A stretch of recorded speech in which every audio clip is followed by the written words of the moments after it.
Welcome back to the Mindshare podcast. My name is David Greenspan, your host, and this show is sponsored by Kits Keep in Touch Systems, a two-time international award-winning marketing suite for sales professionals. Gray Media, Ontario's premier social media management, marketing, and content creation company, and REM Real Estate Magazine, Canada's premier monthly magazine for real estate professionals. Be sure to check out our sponsors and what they have to offer by visiting my site, mindshare101.com. And a big thank you to every single one of you to start off today. We've been seeing a huge push from our listeners to leave reviews about the show. And I've got to remind you and tell you once again this week, you are what fuels me. I am grateful for all the positive feedback. I'm grateful to know that we're helping you. And I thank you for taking the time. So if you haven't yet, please go over to ratethispodcast.com/mindshare101. Speaking of reviews, one of the strategies that we teach our one-to-one coaching clients is about consistency of your efforts, no matter what else you have going on. Check this out. Corey, one of our one-to-one clients, says that because of the social media strategy that we've included as part of his marketing mix, he's leveraging his social stories in a big way. And because of them, recently shared that he got 3 phone calls in one day and 2 referrals. He feels he's building a ton of mindshare just by being consistent each day. And those stories are generally not related to his business in any way. He got a listing and a buyer because of it, as has increased his social reach by 263% in less than 90 days. And overall, he's doubled the amount of deals he's done in less than 6 months. Corey, congrats to you. Keep up the consistency, my man. Super pumped. Look, we all have something that we want to improve on.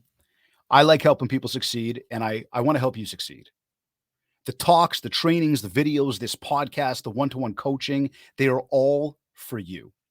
So if we haven't talked coaching yet, connect with me. Think about how much further we can go together on this journey with a custom-made system and strategy just for you. Learn more about our one-to-one coaching by visiting my site, mindshare101.com, and clicking on coaching.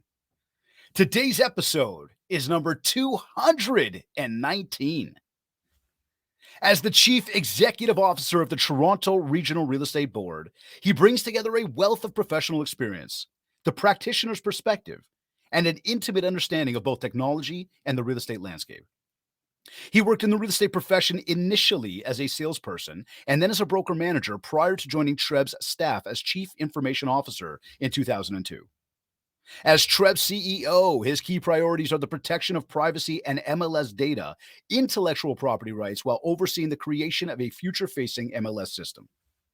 Another major initiative is the research and optimization of the economic competitiveness of livability of the greater Golden Horseshoe region. In 2015, he initiated TRREB's annual market review and outlook report, which consults policymakers and stakeholders from various sectors on key areas of housing supply and infrastructure improvement for a better future. Over the years, he has also contributed to the efforts of the Ontario Real Estate Association and the Canadian Real Estate Association Board of Directors while chair of the MLS and Technology Council. He was a founding member and remains a current member of the MLS Home Price Index Group. He is the visionary behind the future-facing MLS initiative and the creation of PropTX Innovations, Inc., a wholly owned subsidiary of TRREB. He currently participates on 2 North American MLS and technology think tanks and the Council of MLS Board of Directors. He has been recognized by the Swanepoel T360 Group and was also named in the Real Estate Professionals Publications list of top industry leaders. And in 2022, he was honored by the Canadian Real Estate Association with the AEN Award of Excellence for outstanding dedication and service to the realtor community. Joining me on this episode of the Mindshare podcast is CEO of the Toronto Regional Real Estate Board, Mr. John DiMichelle. John, welcome to the Mindshare podcast. Thank you, David. Thank you for having me. You didn't have to read that whole thing. Like you just 2 sentences would have been just fine. Thank you. You know, we asked them for a bio. They send it off. We start going through it. We're like, okay, we'll cut. No, we don't want to cut that out. Okay, we'll cut. Yeah, we can't cut that out. I mean, some nice accolades, man. Nice accolades. I appreciate that. I mean, it's been a really fun career so far. Enjoy it. Great people, great business. Love the community. Well, look, I was going to say, to that itself, I mean, the accolades are certainly there. The accomplishments are there. We thank you all for everything that you're doing for the industry, running the largest real estate board in the country, and dare I say, larger than many of them south of the border. Um, you've got a wonderful reputation out there, within the industry. So good on you for doing that. Seriously. Thank you. I really appreciate that. Korea just recently announced that national home sales have hit a 14-year low. The big question becomes this: like, are we in a good market? Are we in a bad market? And John, what would you say that it takes for agents to succeed in this current market? That's when people say that, they forget about actually putting it into context. We just went through something that has only happened once in over 100 years, which is a pandemic. And during the pandemic, would anybody have been able to guess that real estate would have been the anchor of the economy? Would anybody have guessed that we would have done so many transactions and seen that run up in a very short period of time? And without it, where would governments be today when you talk about land transfer tax, the economic spin-offs from it all? So perhaps we should look at it in a different light. Is it because we've had such a run up? If you were to do it in aggregate, would you see probably a steadiness? Yes, it's not as good as it was in February of 2022. We know that we've seen changes in the marketplace. But I think, fundamentally, this is what I'm seeing in the market is people starting to get used to the idea that this is the new reality. This is the new economy. And once people get used to the thought that these are going to be the interest rates, and we're seeing evidence of that now, transactions are being done, and some of them in multiples. So we're seeing an uptick in the activity as people start getting accustomed to the new reality, I think. So I don't think realtors have to do anything special other than continue to do their work and, get some good coaching. And maybe, I like that last part. Well, no, it's important. And I didn't say that just to, No, I know. But I mean that some people have not gone through this type of a marketplace. They started, it was moving pretty well since 2017. After 2017, we saw that uptick. It's continued, and they've never really had to face this, where you've got sellers that are still thinking of that they're pricing it in 2021 days. You've got buyers who are saying, I want to see when the bottom gets here. Usually when the bottom's gotten there, you've missed it, right? So it's just about getting to work, really. And having been a realtor, gone through some bad times myself, and as a broker, same sort of thing. It's about continuing, just nose to the grindstone, get your job done, work your sphere, make sure you're telling everybody what you know to be true, and they're going to look at homes. People are still going to open houses. It's an interesting time. A lot of great points that were brought up there. I think first and foremost, when we look at the market itself, and we go back, I mean, we're talking, forget about 2019, 2016, 2017, but we go back even further than that.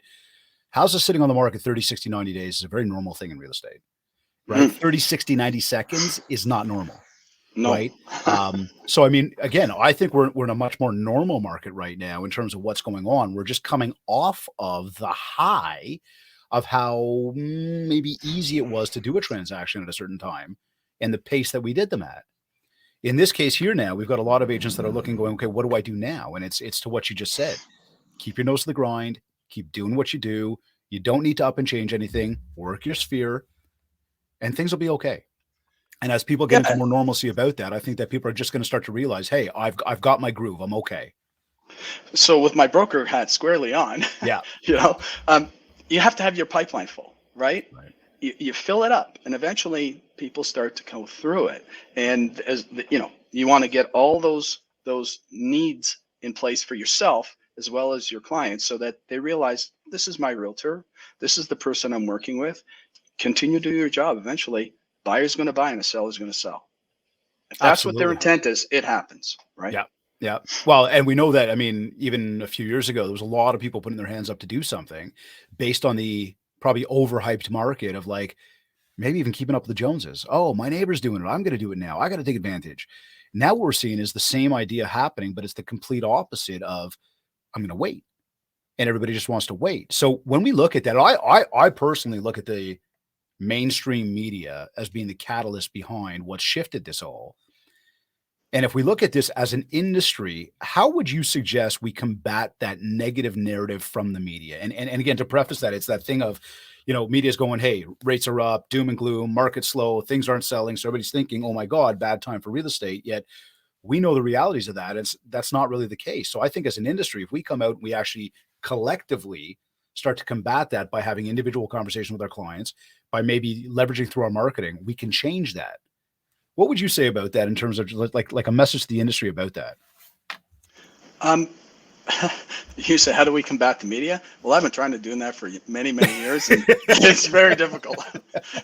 So they're going to say what they want to say. Like by now, we should have had 20 centimeters on the ground if we listened to the stories, right? I mean, right. That's what we heard.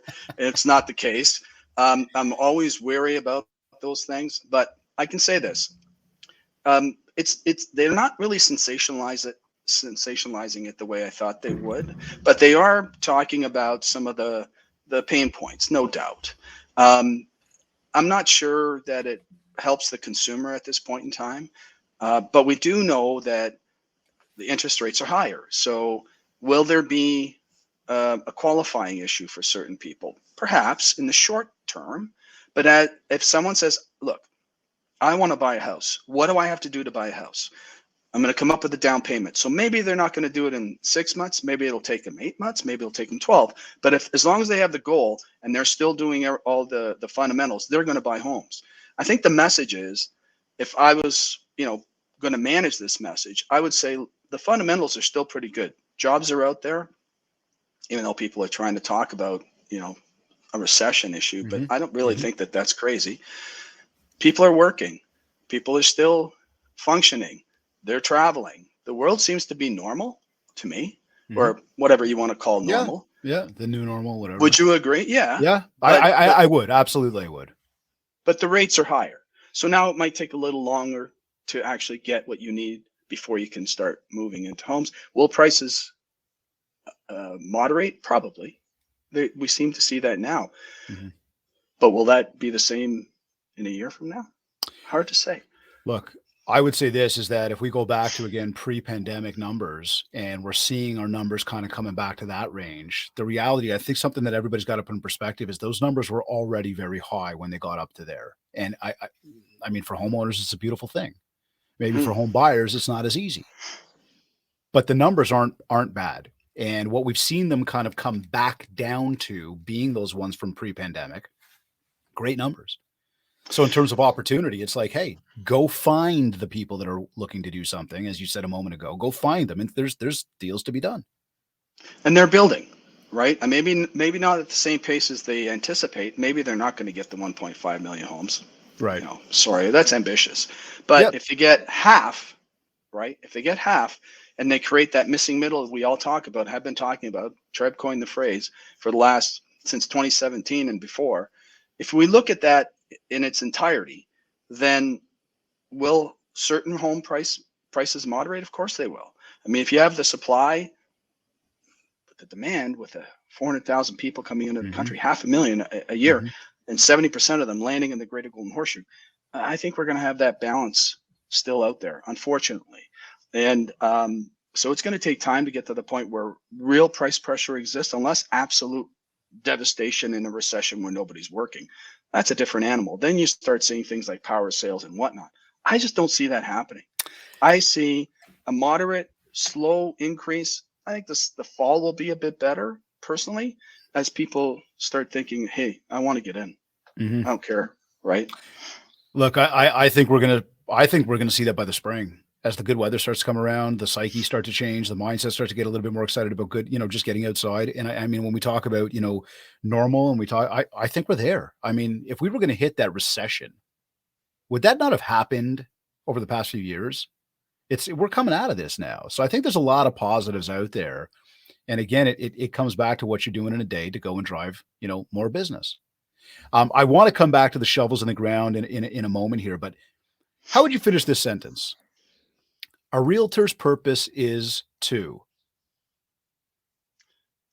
Help their clients achieve their dreams Okay. by making a complex process less complex and more tailored to each of the individual's needs.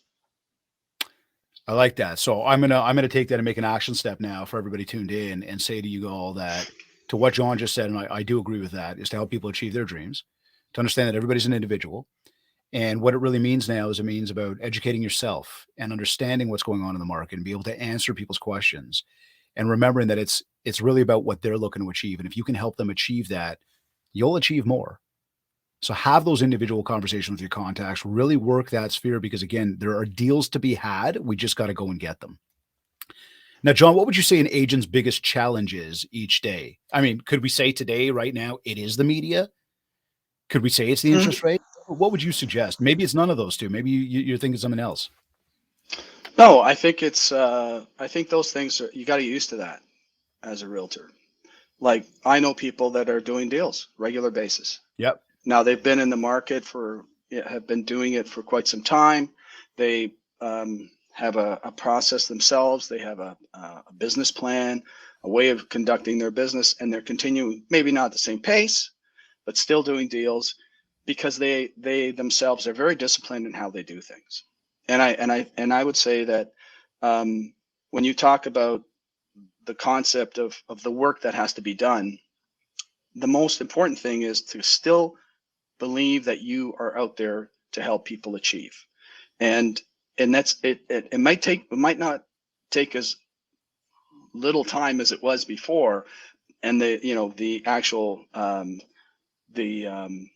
the period of time for people to make their decision, because it's hard to make the decision. You might decide to buy, but then it's harder to pull the trigger in this market because there's so uncertainty. So I don't believe it's that. It's more along the lines that I want to do this. You as a realtor should be helping them achieve by giving them as much real information, not media information, real information of what's going on. Here are your options. Here's what's happening. Look, here's the marketplace. This is what's available. And as listings come on, and I think we're going to see more listings.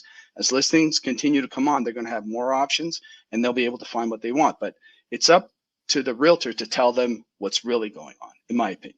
So and give them evidence. I'm evidence-based decision making. Yes. Right. This is my motto. Yep. Everybody will tell you that on the board. That's what I say repeatedly. So if you give them evidence, it's harder for them to say, well, this does this, or it doesn't make sense. They'll say this makes sense. You just hit the nail on the head. And again, I want to echo that in a big way because it's really important we understand. It's like people are looking for answers right now. Our agents are looking for answers right now. What do I do? How do I go find that deal? Oh man, I'm slow. It didn't start off the way I want to. Figure out what you can do to be a positive conduit of information, share with people what the reality is, show them the evidence, and you'll have people listening to you more than they will the mainstream media. And now, again, when it comes to the narrative and it comes to the direction of what people are doing, they're going to look to you as a confident. They're going to look to you as somebody who's a trusted advisor that's able to help them move forward. And now they'll trust in the process. So to your point, when I first started, one of the guys in my world said to me, it's either $10,000 or 10,000 people you choose. What does that mean? And I went, well, either you spend $10,000 to market yourself or you go and get yourself in front of 10,000 people. And I thought, well, that's a really interesting thing to say. And I know a lot of people don't believe in open houses. I'm not saying one thing or another, but boy, it's a pretty easy way to get in front of people. Getting belly to belly, industry term, is one of the ways to actually get the job done. And because they get to know who you are, even it's in that for that instant that you actually with people. But a lot of people say, you know what, I really like that guy. That David Greenspan, good guy, right? Maybe we should call him. Even if you spent 3 months doing that and you get one person, it's one more, right? Yeah. So I never understood why people don't do. I understand why some people don't do it. They don't have to, but if you're just starting or in a market like this, I'd want to get in front of as many people as possible, personally. Hey, I'll tell you this, trends right now, we know that we're hearing open houses are kicking ass in a good way. We know that door knocking has always worked. Obviously, in the moment where pandemic was there and we were told not to is a different story. But outside of that, we know that of the 4% of realtors that actually door knock, 99% say they see business. I'm hearing, and I know everybody's going to choke when I use this word, but I'm hearing cold calling is back and working, right? Well, So between open houses, door knocks, and cold calls, the old school, you're getting a lot more belly to belly. And it's very different than putting out video and just being on social media and just being behind the keyboard. Now people are back out there. And if we do look at it from a mentality, okay, pandemic came in and everybody went, whoa, we're not supposed to be together. So everybody separated. Well, now it's like, wow, we're allowed to be together. People are coming back and actually enjoying the process. And this is part of, what people need to be, or our agents need to be focused on, of where they can see opportunities. Because I'm with you. The open houses are a wonderful opportunity. I'm hearing amazing success stories. I'm going to change one of the things I said earlier that you repeated, that belly to belly. Yep. I met a friend of mine I haven't seen in many years, and had a hug. And she said heart to heart, and I went, "Oh, that's Ooh. better than belly to belly." Yeah, I like And that. I went, I like heart that. to heart. Wasn't that cool? I thought that was one of the coolest lines. So I'm going to change that now. Well, it's better than the one Heart I to use of heart. like shaking hands and kissing babies, right? So I guess heart to heart is right. Talk about an old school line, right? Oh, that's But quite good. hey, speaking of another report, and I mentioned this to you prior to getting on air, but recent reports showed that over 70,000 agents are members of TRREB, which again makes it the largest board in the country, bigger than many of the boards down south of the border. Tell me, are the numbers accurate? And if so, what do we feel the reason is why over 85% of agents are doing less than 5 deals? Can we just bring some clarity? Because I know it's been on social a bunch, and I figured it's an opportunity here to kind of clarify what this is about. Sure. So when I see those reports, I kind of wonder where they're getting the data. If they're just using MarketWatch, remember MarketWatch is just GTA. Mm-hmm. Now, the reason we continue to do MarketWatch in its iteration is because it's a time series from literally the beginning of time when we started doing this. So I think the oldest MarketWatch is somewhere in the 80s. And we only do the GTA because it is a time series that gives you trends and so many different other things. But when you look at that, so let's say it's 70,000 transactions, which is sort of what we're predicting, between 70 and 75 this year, depending on market forces, but let's say 70 to 75. So there's two ends, right? So already you're at 140,000 ends, right? But when we do outside the GTA, and I've got some evidence on that, of course, outside of the GTA, we're doing as much as 25% more just outside of the GTA that we don't include in the MarketWatch. And those are only listings that we can count. We cannot count the buy side because we don't actually bring that into our system. So from what we hear from our friends outside, that at least 20% of all the other transactions are done by a TRREB member. If we add in commercial and rentals, those transactions go up to about anywhere between 220 to 300,000 transactions that are included in the entirety of TRREB. So those are the real numbers, and it does not include the fact that our members are involved with about 70% of the new home transactions. So when someone says something like that, I shake my head and say, well, you're kind of using a very small sample. You're not really looking at the entire picture. And there's about usually anywhere between 20 and 40,000 transactions in the new home space, including assignments and whatnot a year, depending on the year, depending on how many starts there are. So those numbers are really skewed down. And again, pretty sensationalized and pretty wrong, in my opinion, because you're not really counting the other sectors, in particular, outside of the GTA. So very hard to track that. Maybe someday we'll have those metrics, but we're hoping to do that as time wears on. At kind of exciting times, and we'll talk about some of that stuff later, I think. Yeah, But absolutely. I think it's important for everybody to know the truth that obviously people are transacting. Otherwise, why would they be in the business? And you know what? I think it's and thank you for allowing the question to be asked, because I think that there was good clarification there, and you just brought up a wonderful point. And I think that everybody's really got to take that one into consideration as well, is that 50% of those deals on the other end are not really being tracked. Everything outside the GTA is not being tracked. And so, yes, members are doing more transactions than the numbers are reporting. And so again, skewed numbers. Thank you for the Well, clarification on that. I think that was yeah, good. look at the rental report. We publish that every quarter too, and you can see how many rentals are being done. The commercial sector, all those things are being done. So, we have to be a little bit more ourselves understanding of the way real estate is actually done, and then you'll see that those numbers that people report are meaningless. Yeah, yeah. Fair enough. Fair enough. And look, the other thing I would say to everybody too is, as we want to pay attention to the numbers, as we want to look at what other people are doing, one of the reminders I got for everybody is focus on what you're doing, right? If you want to raise the number of deals that you are doing, forget about what anybody else around you is doing. Focus on what you need to do, right? And we come back to, and John, you said this a moment ago, but it's your circle, it's your sphere. Connect with those people, right? Continue to be there for them. Continue to share the positive information about what's happening, where the opportunities in this market are, and you will find the deals that are available to you. And now, whether you look at the stats, you don't look at the stats, you're not really going to be part of those stats that you're not happy about. In fact, you'll be very happy with where you're at. Um, Now switching gears here a little bit. I know you love your technology. And I guess the first question of that before we get into a little bit of a deeper combo would be, is real estate an online business, a tech business, or is real estate still a relationship business? Well, I think the tech is tool. It's a tool. It's not the same as the relationship. I remember again, sorry, have to go back to Yeah, my yeah, broker go. days, salesperson. So we would teach people, this is my doctor, this is my dentist, here's my lawyer, there's my accountant, this is my realtor, right? And So sorry, it's John, forgive me 1 second. If for everybody sure. again tuned in, understand John was on the street at a point in his career in real estate. So a lot of what's coming is it's not just from a CEO perspective, but it's you've got real life experience doing this. I got boxes of training. I figured I would just clarify that, right? Yeah, There is thank you. evidence. There is Yeah. evidence here. Yeah, Sorry, go exactly. ahead.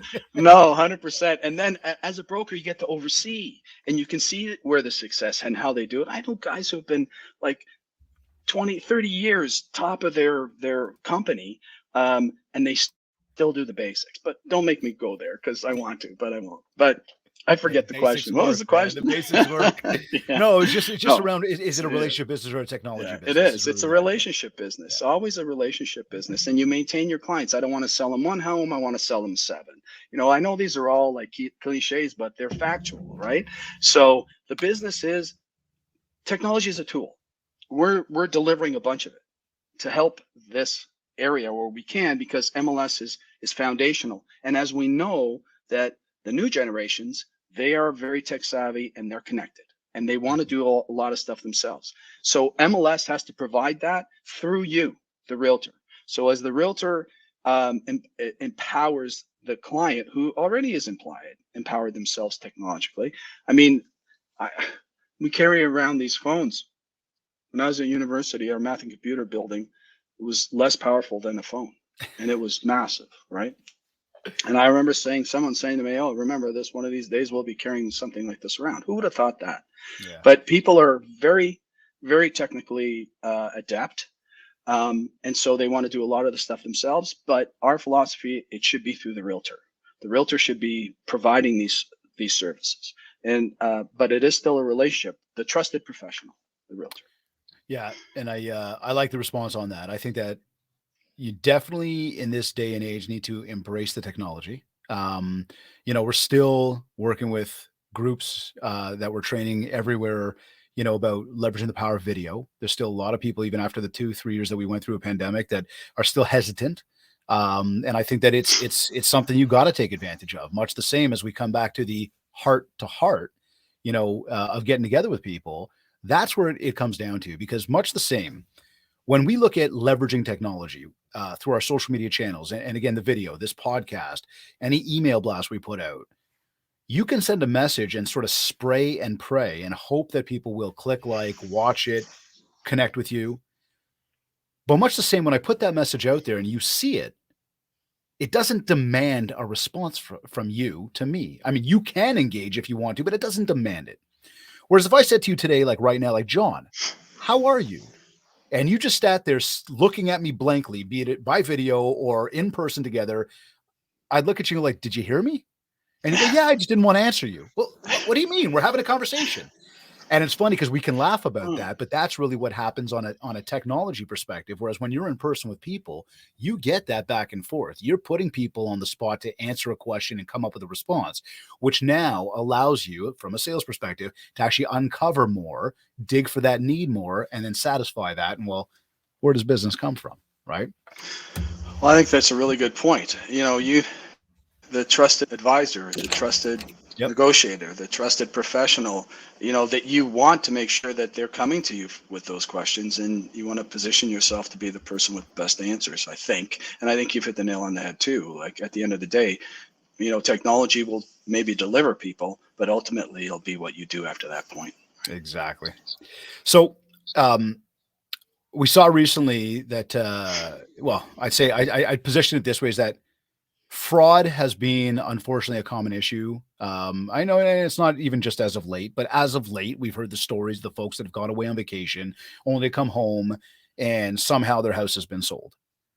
Um, how does this happen to somebody? But more so, what is TRREB doing to help mitigate this or even completely alleviate this in our industry? And really, where I'm going down is this road of more about the blockchain solution that you're working on right now to assist in all of this. Can you tell us more about that? Well, thank you for the question. I think that this is an important piece going forward. And as early days as some people think it is, it's not. Um, the fundamental is how can that, that's a really good question. How can that happen considering we have lawyers involved, we have FinTrack responsibilities, we have regulatory rules? How does that happen? Well, in my opinion, it's because it's too easy to get it to make it happen. Um, we it's not foolproof. No matter what we do, it's never foolproof because you can't code for criminals. You can't code against them. Right. But behavior is probably the most important piece. Um, I'm very frustrated with some of the things you hear in the media. And then eventually it came out, I believe someone said that it was actually a group of people, organized crime or something, doing some of these things. And they're still doing it today. So I still don't understand why I could register on lien on your property without you actually being involved. So now I've asked TerraNet to come up with a tool, which they've had in the past. It's called PIN monitoring. I haven't even asked them if I could say this, but it doesn't matter. I think it's important that they can actually, if something is registered on title, I should be notified the moment that happens. Fair? Fair. Yeah, fair. If So it's my home, I'd technology, love to know. Absolutely. You know what? When somebody logs here, and let me just parlay that right now to back that statement up. And we all know this. When somebody goes to log into, let's say, your Gmail account, yeah. and it's not you or Facebook, you get a notification that says, "Hey, was this you?" Sorry, I just great. Yeah, Well, great. perfect. So Yeah, why can't we do that with the greatest asset and the hugest debt great point. Yeah, that we've ever carried? How come we don't get notified of that if they can do that on Google, right? It's crazy, right? So I know TerraNet's got. They're looking at it. They used to have this PIN monitoring. It's a very modest fee, and I think everybody, if it was me and it was available, I'd do it today. Mhm. Right. And I just pulled a report myself using through Jira Warehouse to see how if there's anything registered on the title. Because when I heard these people are finding homes that have zero mortgage, putting a mortgage on it and taking the money, and now they're gone. Mhm. Right. So that's part of the problem, that I think the system has got a lot of flaws. We're designing a system right now. We're in the process of building it to keep and I had a meeting this morning with a large financial and insurance institution to talk about it because they're all in. This is something that will prevent wire fraud. Wire fraud's a $30 billion industry in the United States, and realtors Wow. are getting caught in that net and getting sued because someone found out about the lawyer's email or all these things, and they spoof the lawyer and someone sends funds. It's crazy. It's happened here in Canada a few times. Wire fraud is a problem. In terms of title fraud, that's something else that with our partnership with TerraNet, and they are partners with us with PropTex, We're in a joint venture to stop this and build the systems that will prevent these types of things from happening through blockchain. It's an immutable document. It's a trusted block of information that only special credentials, sovereign digital identity, will allow you to access, and so will the other people who are accessing it. And the company I was dealing with this morning will actually help usher and take the complexities out of the transaction by using this environment to help realtors and the client go through the steps with constant communication for things like this. If the funds have been placed, everybody gets a notification that's been placed. And what we want to do is prevent this nonsense, because we all kind of get painted with the same brush when this happens in the media. And I think that's got to stop. And the technology exists. Let's just get it done. It's funny because it sort of goes hand in hand with like the conversation, like, is it a technology business or a relationship business? We know the business is done through relationships, yet technology is here to stay. It's not going anywhere. We've already alluded to the phone and the way that's changed over the duration of the career in this game already. There's a lot of things there. And I mean, one of the thoughts that I had there when I thought about blockchain, I'm going, this has to do with lawyers and agents partaking in illegal activity, and not all agents, and not all lawyers, but some. And thinking to myself, how does this blockchain solution help the agent instead of hinder them, based on maybe the percentage or how often this is actually happening? We know it happens, but how big of a market is that from this fraud? And I mean, that's not really the point there, but it was the thought that I had, like, is this going to hinder people? And as I'm listening to your answer and I'm watching the process and then making the connection with, like, Google sends it to me. Yeah, this is the biggest asset of my life. I would like to know if something's going on. And so if we can make that easier, and as you're saying, you've got certain, partners in place that you're working together with now that are going to help make this a lot simpler, I think this can only be beneficial. And it goes down the road of where we're going in this world with technology. Well, I think you're right, and I believe it. In fact, imagine everybody having this sovereign digital identity who's accessing the blockchain, that it actually ties into the emotional side of your life, which is money. So if this is like your wallet that you have today, whatever the wallet is, are you really going to give those credentials away? Because I'll tell you, if I'm just giving you simple credentials to access Stratus or our systems realm today, and you only had an email and a password, everybody's going to get that because you're not emotionally tied in. But if this was your ATM, you might give them your card, but you'll give them your PIN on your knees with your hands tied behind your back, and then you might give them your PIN, right? Yeah. Right. And now we've been able to alleviate a big part of what's going on out there, because that's huge, man. I mean, you got to feel for those folks that come back and they're going, what do you mean my house is not my house? Exactly. How does that even happen? And how do we allow it? Why? Well, and this is the thing, right? So now, speaking of houses, we're continuing the conversation on, but and we had sort of said this earlier on in the conversation about shovels in the ground, and I want to come to that. We know that that's been just an ongoing topic of discussion for I don't even know how long now. Yet we're seeing that the numbers are reported that we're down 52% for new builds, specifically here in Toronto. And in the same breath, we're reading about the need for sustainable housing being the solution. And I got to say that as a Canadian homeowner, one, why, if we need more shovels in the ground, why are we in fact seeing less? But much the same, and I guess the even bigger picture to me at least might be like, do we feel that sustainable housing is the actual answer to solutions that Canadians are having around the concept of home ownership? No, I think it's an option, though. I think it's a choice.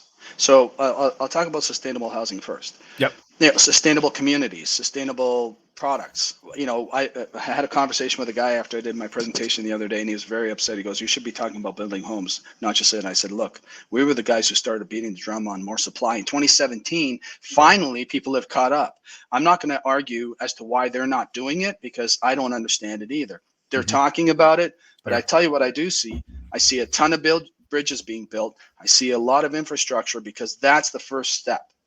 Get the infrastructure where it should be. Get the Despite what people think about the new highways and all Mhm. these things, look, these are important for building. If you don't have them, it's going to be hard to develop. It's hard to build homes. You can't just build condos everywhere. It's just not the answer. I would agree completely with that. Like it's tiring to see condos going up and then you're not seeing the infrastructure side.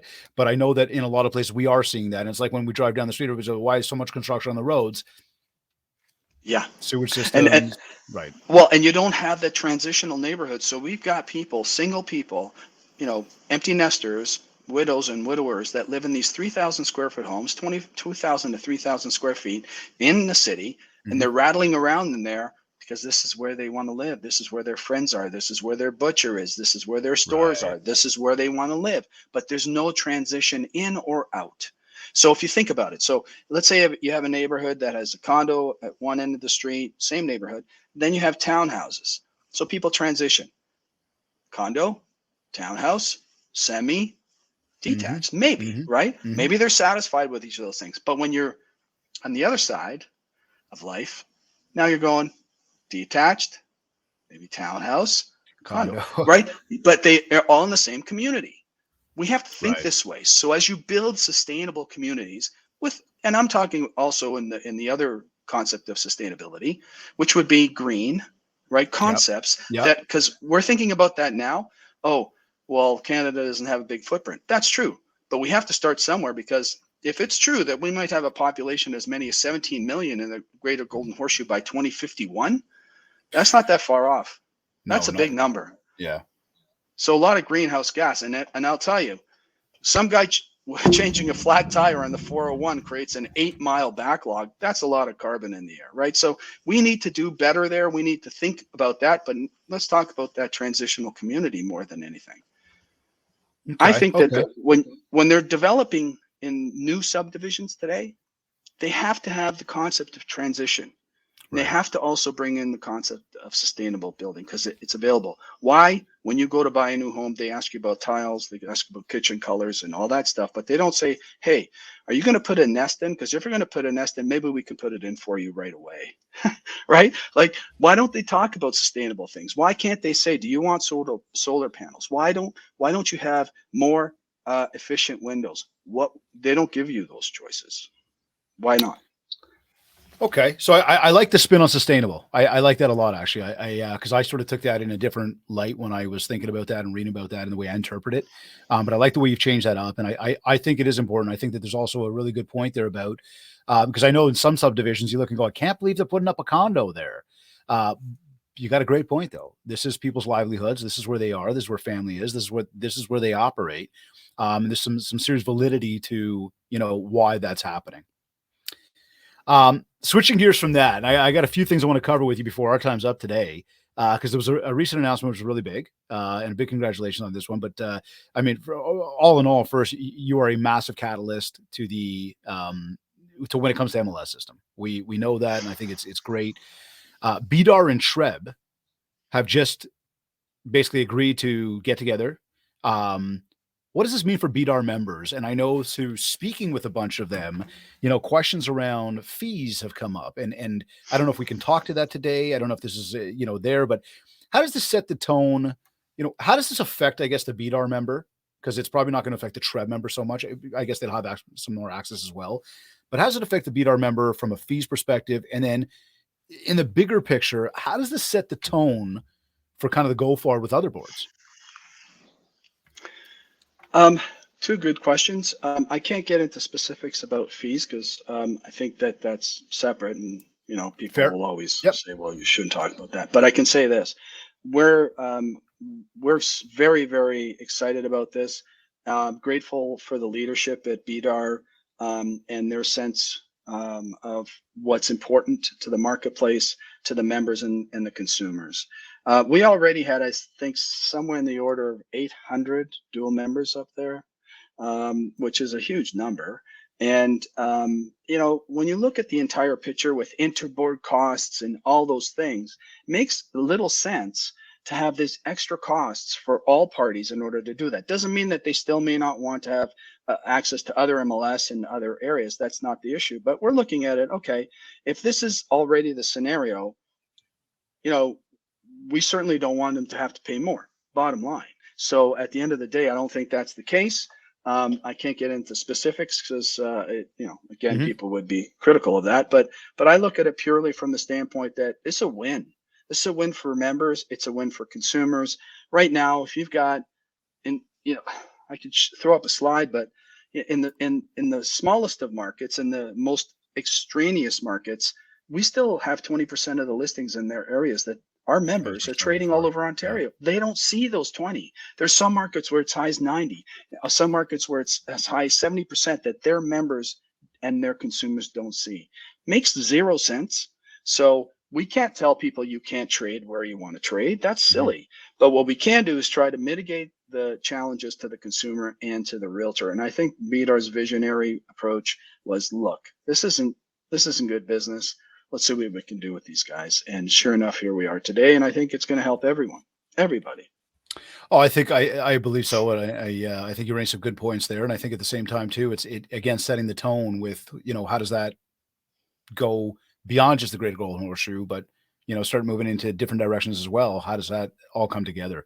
But I think access is a big one, and as we look at access, Korea's recent announcement to turn Realtor.ca into a for-profit privatized company. Um, I want to ask this question the right way without, obviously going down the wrong road, but can we say it's a good thing? Is it a bad thing for existing members? What does it mean for us long term? Um, Maybe what should we be doing to prepare for this might be the question.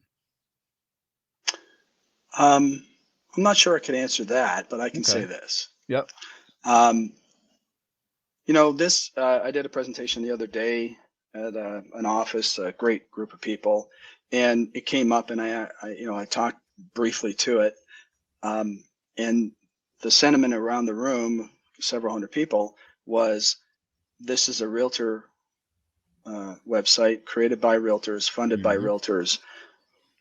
Why is this necessary? And in my opinion, it is the number one real estate website in Canada by a country mile. Yep. What needs to change? Yeah, okay. I don't even want to answer that question, but I'm just Yeah, saying. I don't know that there is an answer for that. Like, Yeah, yeah. look, and So I'm gonna come out and say this just so that, like, I'm gonna take some of this right here and say I've been saying this to all the big brands, and I say this on their stages. Like, I'm not going to your website. I'm going to Realtor.ca. It's just what I do as a consumer, as a homeowner. That's where I go. So I'm looking, going, I think they've got everything I kind of need already. they get a lot of traffic. The consumer uses it. Maybe there's a few things that we would suggest and Hmm. have that they could do better. Um, and certainly, but that would be the realtor's perspective. My fear is that the moment you actually go out and put it in the hands of, I don't know, they haven't really told us their plan. I have no Right. idea what their plan really is, but I can tell you this: if they're selling it off, which it seems to be, even if it's an investment on another side. Look, I've been around that world as well, and I know that at the end there is an exit strategy by the investor at some point in time, and Right. usually it's based on 10 times value, right? So a venture capitalist is there to make money. I'm not sure again what their plans are because I don't know, so I'm kind of like guessing, but I'm still trying to figure out what is the problem they're trying to fix because we haven't really had that I'm not, conversation. yeah, I'm not full of seeing it either. I mean, when we look at something like this, I think that oftentimes you look and say, we're gonna grow the amount of people we've got here. So therefore, so we can be bigger. We're going to find ways to generate revenue because we've got more people that need to be paid. And then from there, what does the exit strategy look like? So is this start to become, just a play? Is this something that is better for us? And I think there's a lot of that still needs to be learned. I mean, here I would beg the question around exclusive listings and this whole suggestion that's going to be voted on, I think, in the spring, to if I'm accurate about that, around, you know, being able to take exclusives or not anymore. And I think that people should have that right to do that. But again, is this completely just self-serving to Korea? I don't think so. The first part with Realtor.ca, I'm curious as to Okay. what really is behind that. But the concept of realtor cooperation is important, and I don't know if you know about the United States, but they went through their clear cooperation issues. Now they've got these things. ensconced and people get it. There's two things that I think are really important with this. Real estate, the MLS system, realtors work within what's the concept of a cooperative. Is that fair? Mm-hmm. Yep. So is it fair then that I'm going to sequester 2,000 listings somewhere else that only a small group get to play and see?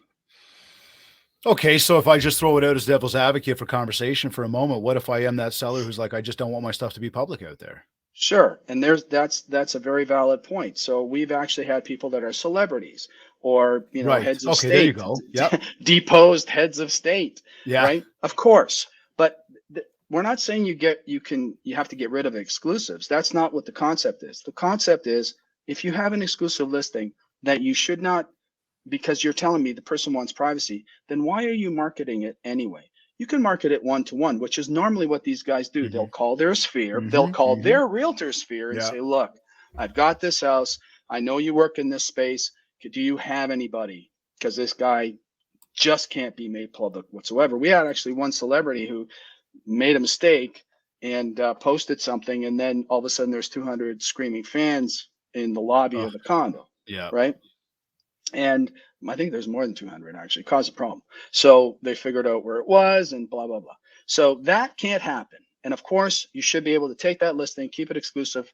But if you're going to market it, should be one-to-one, not one-to-many. The moment you put it out one-to-many, then you're lying about what you're really doing, right? So I think that's, in my opinion, is a problem. And you're also doing not just the seller a disservice, other realtors and other consumers that may have wanted to buy that house if it's not on MLS. And I think that's really the fundamental here. Imagine this, because I'm not going to answer this question. And Yep. if they ever ask that question, I don't want to be the person who has to answer this. Mr. Greenspan, you run the MLS, the largest board in Canada, and one could say the world. Mm-hmm. Is it true that you're calling for supply, and yet there's about 10,000 listings on this that they call exclusive that are hidden from the majority of consumers and realtors? How do you answer that question? You know what? I didn't realize I was running that MLS, so I haven't really thought about this yet, Mr. DiMichelle. Maybe I can get back to you on that. That's a great question. Yeah, sure. I don't call me. Call me. It's I think it's a tricky one. I think there's a lot of mixed opinions about that. And I think these are some of the topics. And I thank you for entertaining the conversation on this one, right? Because these are some of the topics that people are talking about. There's a lot of folks that don't understand what's going on. Others who fully understand it and are either for or against. So I think, again, just being able to have the opportunity to kind of bring it up today. Again, I thank you for entertaining that part of it. Now, we just mentioned that TRREB being, largest board in the country, one in North America, possibly the world. Not only are we the largest in Canada, and even one of the largest to our friends like down south of us. And they usually dwarf a lot of the Canadian companies, but TRREB doesn't allow that. TRREB is one of those ones that they don't dwarf. I did see the recent announcement that TRREB made about SkySlope. I thought maybe I'd ask you to share more about that, or kind of go down the road and just say to you, what are maybe your kind of two favorite initiatives that TRREB is currently working on for the members? I'm going to give you a list. Yeah, but forget two, I'm Dave. say, We got lots. I won't spend time on Realm, but if you haven't seen Realm, folks, I suggest you go to a course and learn what Realm is. Realm is it is future facing. It is an amazing product. I think people will be very pleased. It has the whole collaborate piece built right in, and has Terranet built right in. So when you're looking at the listing, you'll see the registry information below, as well as the demographics. It's all in one particular dashboard that we're hoping to build as time wears on. It's already there, but I encourage you to take a couple courses. I would say SkySlope is an exciting product because it gives us flexibility, and it starts to mesh right into what we're hoping to build with in the process of building with blockchain. Mm-hmm. So that document becomes the immutable document that will always be there in the block, can't touch it, single source of truth, and all the other pieces that form that block of that transaction. And they're already, in my opinion, head and shoulders above other products that are already in the field. A lot of people complain about web forms, but they're happy if they want to use them. But eventually, if they try SkySlope, they'll see where the future is and what we're hoping to accomplish with that. But I think if I was going to point to, I'm going to mention three other things. Yep. Recipe AI. I know a lot of people have talked about it or have seen it. Recipe is a way to use photos to create more intelligence and a better search capability. Once we have Recipe in place, it actually looks at the photos and says, okay, let's say you're tootling through and you say, you know what, just show me everything that has a kitchen that looks like this. So if it's a white kitchen, it'll bring you just white kitchens. Show me people that listings that have cathedral ceilings. They'll show you those. Show me a listing listings that looks like the front of this house. It'll show you those. So Wow. it's really, really fundamentally cool. I made a statement a few years back at NAR during a session, about 1,500 people in the room. I said, well, search is dead. And audible gasp. Yeah, like, why? I said, well, AI is going to push it to you. Once you ask, it's just going to continue to send it to you till you tell it to stop. And I think that's fundamentally cool with Recipe AI. The other thing is list track. List track, if you're sending your listings up to Korea, well, they haven't really fixed it yet, but they will be sending this. But right now, any place that you've sent your listings, you'll get a report back through list track as whether it's been opened, if it's been emailed, et cetera, et cetera. This is a tool you'll be able to show your client, your seller, look, this is what's happening with my marketing. This is how many people are looking at your listing. And I could be a broker again, but I won't right now on how you can use that information. Yeah, absolutely. Yeah, in different ways, right? And the other cool thing is HoodQ. HoodQ is going to be HoodQ will be a game changer. We already have some HoodQ reports out there right now, but fundamentally, HoodQ is going to be usher in the age of the lifestyle search. So instead of starting your search with not just the neighborhood, you might say neighborhood, but you might say, I want to be this far away from the subway or this far away from the GO train station. I want to be close to this particular service. And those are the things you'll ask, it'll score, and then it'll show you listings with a score based on your lifestyle search, not by saying I want a 3-bedroom home in this neighborhood with a 2-car garage. Having been a realtor, this is a fair statement because it happened to me many times. They start off saying I want a 2-story home with 4 bedrooms and 2-car garage. They end up buying a bungalow with 3 bedrooms and a single-car garage because their lifestyle suited this neighborhood and they like this better. So lifestyle will become a way people will start searching for homes, guaranteed, in the future. Some very cool stuff coming down the pipe, like a lot of technology, obviously, which is again part of our world. I think that when we look at some of the AI stuff as well, and I think to some of the apps, I mean, I think immediately Google's one of them, Pinterest is another one, where you can almost zoom into a particular part of the picture and say like, show me similar, and it pulls that up. So I think that makes a lot of sense, especially when it comes to the home search, because I think that one of the things for me, like I know Jennifer, she's more concerned about, the inside of the home and the kitchen and the space she's got, where I'm looking at like the backyard and I'm looking at the garage space, and maybe very stereotypical what I just said for both of them. It's the truth though. We both have sort of different desires. And I know when I see a house that I really like, it's like, well, show me more houses like that. Cause maybe the one I like is not even close to me. Maybe the numbers are too high, but what is close to me that might look similar. So I think that's very, very cool stuff. Well, okay. Like we did not rehearse this, folks. Like literally, I had this conversation this morning. I said to someone, wouldn't it be nice if I could select on when I receive the listing what I want to see first in pictures? Because I'm like you, I want to see the backyard. I want to see what it looks like. And imagine if instead of the front of the house, I got to see those photos first rather than having to go through them all in order to see them. That would be cool. And I swear we did not rehearse that. No, you know what? But it's bang on though. That's exactly. Yeah, it's funny because that's exactly what I do. I like click on it and I go like the crazy scroll. Show me the backyard. Amazing. Right? Amazing. I start from the backyard. That's interesting. Yeah. No, I like that. John, there's a lot that you take on in a day, and noticeably from the conversation we've had today, and I thank you sincerely for it. There's a lot of amazing things that you are a catalyst for, that you are bringing to this industry.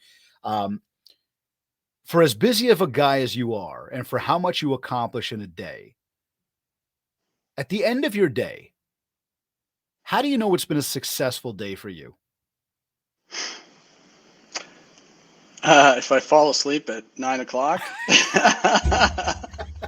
Oh, wait a minute, that might be my age showing. No, no, no, no.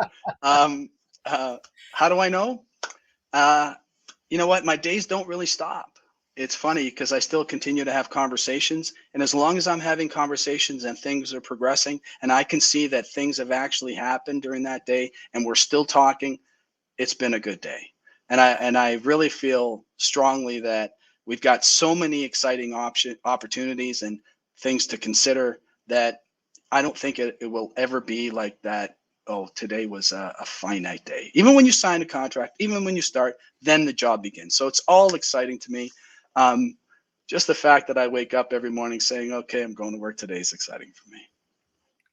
Great answer, my friend. Very nice answer. We like to ask that question at the end, and I got to tell you, 219 episodes deep. Yes, there's been a few solo episodes in the mix, but for every guest that we've ever asked, the conversation or the topic of money has never come up when that question is asked, and you've kept our average at 1,000, so I thank you.